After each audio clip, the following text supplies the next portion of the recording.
I was pulling apart this FCR carb, and I just want to share a quick tip on how to prevent rounding the heads on these screws, because they're a pain in the butt if you round them off to get off. So first thing, you can see there's quite a bit of dirt and crud in there. So what you can do is take a small pick and scrape as much of that dirt out as possible. That'll allow the Phillips head screwdriver to get in there all the way, giving you a better chance of getting the screw off. Next is getting the right size and shape screwdriver. Not all Phillips heads are created equally. So this one, just a generic one. You can see I put it in there. It has a little bit of wiggle, so it fits okay.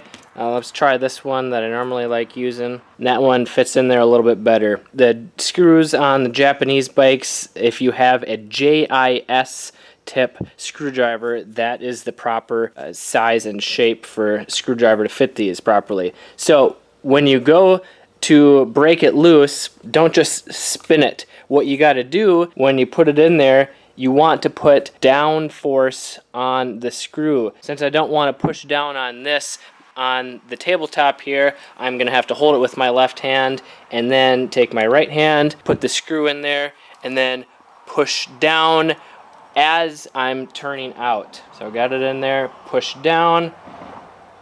Wow, this one is pretty tight.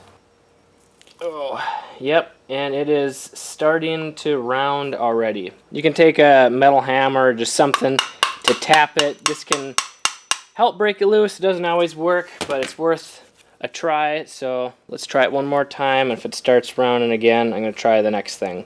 Yep, that's not going to come very easily. So next, what I like to do, I'm probably going to end up replacing the screw. I'm going to use these locking pliers. So just get it to the right pressure, lock it on, and that broke it loose pretty easily. And depending on the size of your pliers, you can usually get in most tight areas. Just all you got to do is break it loose. The rest is easy. Got it broken loose. Now I can turn it out pretty easily. And looking at this, it's not too bad. I could probably reuse it. And to prevent this from happening, there's two things that you can do. When you go to put it back in, just get it snug with your fingers, and then when you tighten it, just go a little bit more, and then you can immediately try taking it off to test how tight you got it. So if you need to put a lot of pressure on it and turn it really hard, that means you got it too tight, especially if it starts dripping. You can also add a little bit of anti-seize on the threads. That'll help prevent it from seizing and making it hard to take out if it's another 5, 10, 20 years before you take it off again. And again, use the right size and shape screwdriver. What's your favorite tip for getting these Phillips head screws out of your dirt bike? Let me know in the comments below. I'm Kelly Fager from MX Hideout. Ride safe, have fun.